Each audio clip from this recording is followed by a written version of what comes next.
I welcome you to English Speaker, and this is a demo class. So before we start this class, can we have a small introduction from your side? Yeah, sure. Well, my name is Deepika, and I'm a digital marketing expert. And I want to improve fluency of my English communication. That's why I was looking for the services where I can talk with the people so that I can improve and work on my English language fluency. Yeah. And apart from that,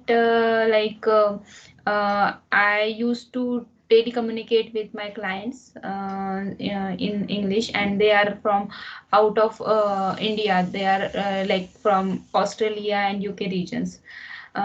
So yeah, I just want to improve that. And apart from that, I have hobbies of reading, writing. Yeah, that's it. And I'm living in Nasik. Okay. So, what is your mother tongue? My mother tongue is Marathi. Okay, your mother tongue is Marathi. Yes. So, any other language you know? Hindi. Hindi. Till what level or till which class you have studied English?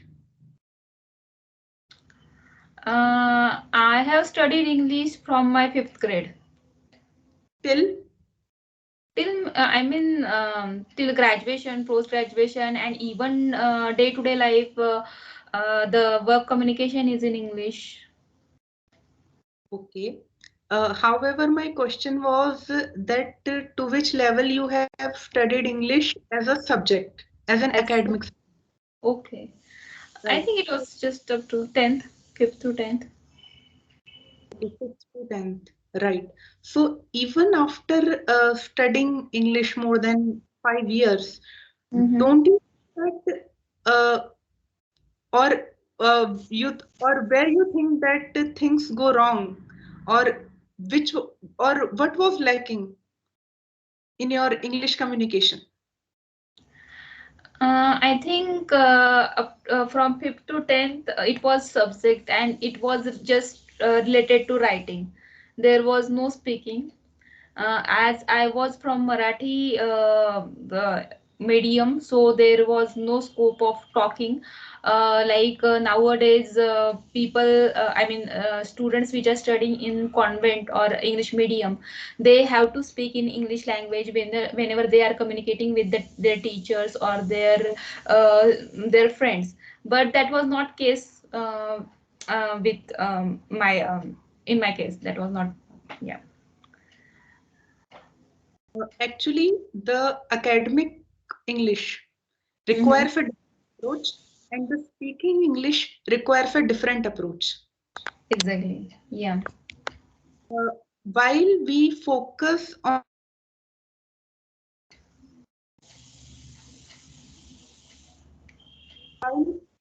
am I audible? I think Yeah. there was issue. Yeah. Yeah. You were just disconnected. Yeah. Now fine. Yeah. When we have to focus on spoken English, there are very less things which we have to keep in our mind. But you know, when we study academic English, there is so much to learn, so much to read, so much to write. Even then, we are not able to learn English. So Mm-hmm. while uh, working on spoken English, the main thing which we have to keep in our mind is just a simple sentence formation, Mm-hmm. uh, a little language, a little knowledge of tenses, Mm-hmm. and a regular practice of listening and speaking. Yeah. Listening is important, very much important, and on the same side, speaking is also important. As Correct. you mentioned, as you mentioned in the beginning of our interaction, that you look for people with whom you can interact, because Yes. until you don't speak, that thing will not come into practice. And Correct. as we know, practice makes a man perfect. Exactly. That Yeah. practicing is important. While Mm-hmm. we on the academic level, when Mm-hmm. we read, when we study English, everything is there, right? But Yeah. main thing which where we lack is the English speaking part.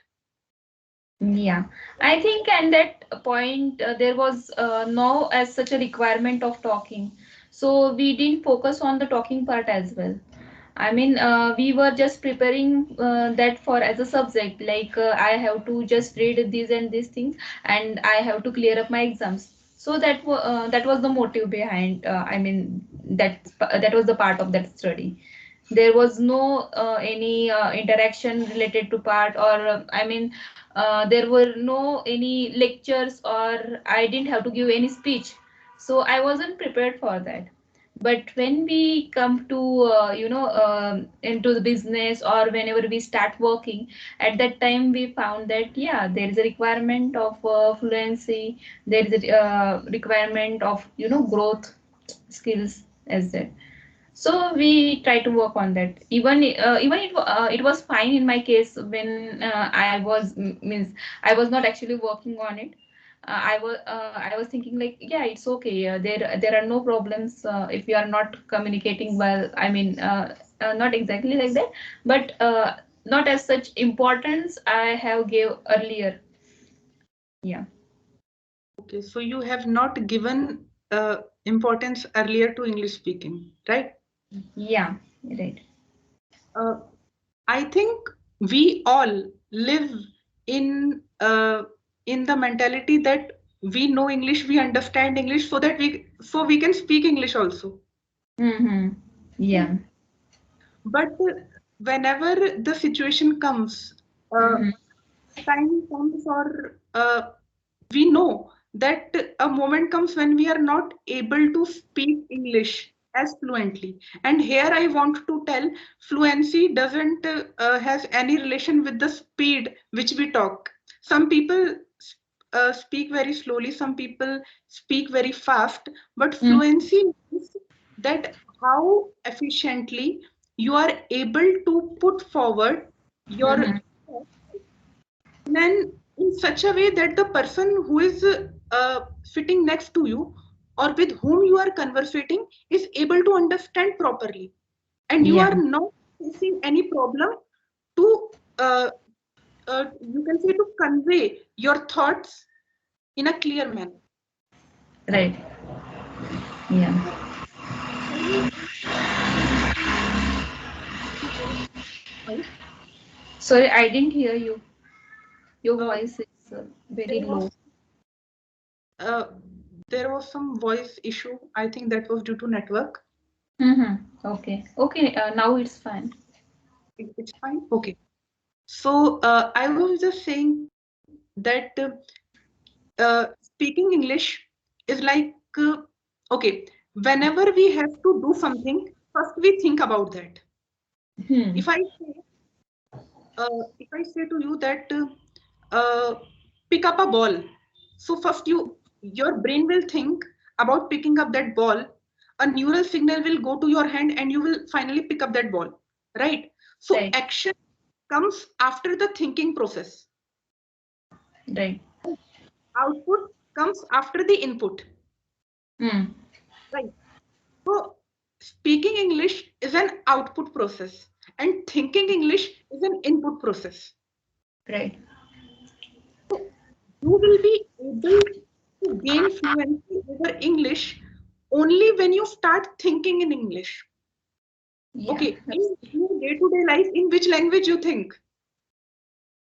Absolutely in the mother tongue, and whenever there is a requirement related to technical stuffs or work related, at that time I start automatically thinking in English. But usually in day-to-day communication, it is in mother tongue language, so no need to think in English at that time. Right. And if I ask you which language you speak more fluently, English or Marathi, what will be your answer? Yeah, absolutely, Marathi, mother tongue. Right.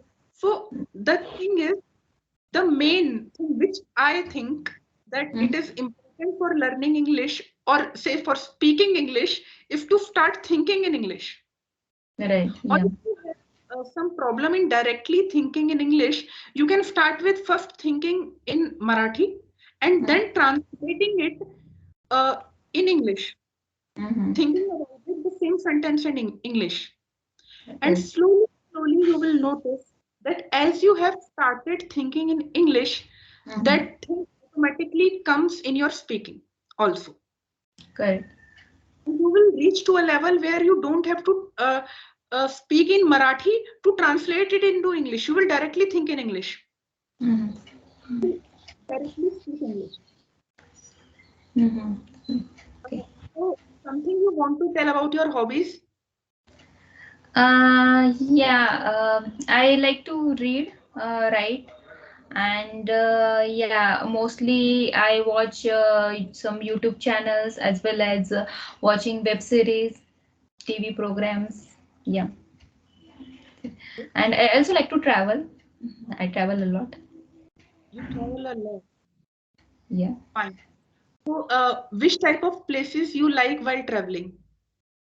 I like nature. I mean, I go for trekking places as well as I like to go where there is a water. I mean, beaches as well as river thing. So I can go through boat and see nature and take the enjoy with it. So I like calm and cool places. I don't like to go in crowded places, but yeah, I think many times whenever there is these types of places, there are crowd.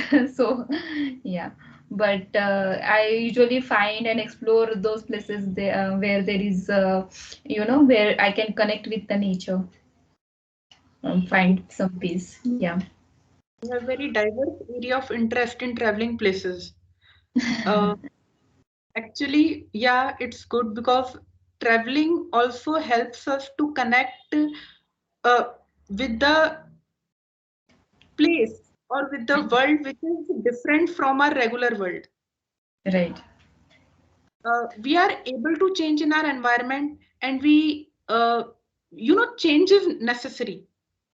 Absolutely. Sometimes the monotonicity of our day-to-day life, uh, it sets the whole thing in a very mechanical order, like a machine. Mm, Everything same, every day, same routine, same mm, thing, same people, same faces, same work the whole day. right. People sometimes get bored. And for Mm, a change, what could be more refreshing than resting in the lap of nature? mhm. Yeah, absolutely. Exactly. Like weekend, before COVID it was really good, we can travel anywhere, but after COVID there were some restrictions. Now, like people have took their vaccinations and all the tourist places are now also open. So yeah, I mean, it's good.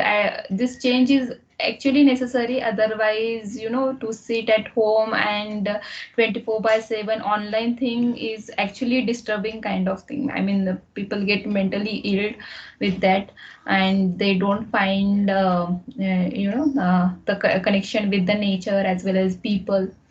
So it's really necessary to go out. Yeah. Yeah, and I think connecting with nature is very important for our nature also. People Mm. who are near with nature have a very good nature, as I have noticed in my personal experience. Okay, Yeah. you mentioned that you like reading and writing also. So may I know something? What do you read? What do you like to read, and what do you like to write? I like to read the things based on psychology as well as mind thing, like subconscious mind. I usually read the experiences of people. For that, I prefer to read on Quora, as well as I started writing on it. And there also I share my thoughts, my views on something, maybe related to any technical stuff, or maybe some issues that the people usually ask for the questions, or onto the Quora platform. You might know about it. And yeah, I like to read those stories, how how someone reacted to some incident, same incident, how there is a difference in opinions of people. And yeah, I like to read more this actual content. I mean, the realistic stories. Even I prefer to watch the movies which are based on true stories and true events. So yeah, I enjoyed it. So you mentioned your interest in things related to psychology and subconscious mind. Yeah. Uh, it's my pleasure that I met someone who has the same area of interest as I have. I also like to Oh, read very much. And okay. as we are here to discuss upon speaking English, let me tell you one thing. Living in the awareness state or living consciously is like choosing whatever knowledge we have. Like whatever the situation comes, we have Mhm. the choice what to do and what not. But Right. most of the people live on an unconscious basis that whatever they are doing is not in their hand, Right. right? It is Mhm. coming automatically. It's not Right. their choice. So whether anyone wants to learn English subconsciously or unconsciously, when the person starts thinking in English, then Mhm. even if the person lives on an unconscious level, English will come automatically. Right. Yeah. So people who live on a subconscious basis is like living in awareness. And Mhm. people who are living unconsciously is like they are not thinking. Whatever situation is coming, they are reacting. They are not Yeah. responding with consciousness. They are Right? living automatic. Yeah. Yes. They are on Yeah. an automatic mode. And then Yes. people, why it's happening to me? Why I'm Mhm. not able to control my life? Why I'm not able to change my life? So Mhm. the thing with changing the life start with the choice which we make on small basis, on day-to-day basis, on small levels. Mhm. Even on an unconscious level, if we think that a person who lives on an unconscious level, that nothing in its hand, can start with thinking in English so that that unconscious programming gets into the mind and everything then starts automatically. Because in unconscious level, a person is not aware, right? What I have Mhm. to, what am I doing? Everything just comes automatically. Right. Yeah. So it's very nice talking to you, ma'am. Your name? Yeah. My name is Deepika. Deepika, it's very nice talking to you. I think the meeting was to be of 15 minutes, but talking with you, I wasn't aware of the time, how it passed. Yeah. And it was such a nice experience talking to you. Yeah, same to you. Thank you so much for this session. I really enjoyed it, and it was really nice to talk with you, Sid. And yeah, hopefully we could take more sessions like this. Yeah. Okay. All the best for speaking English. Hope we meet again. Thank you, Deepika. Okay. Thank you so much. Bye bye.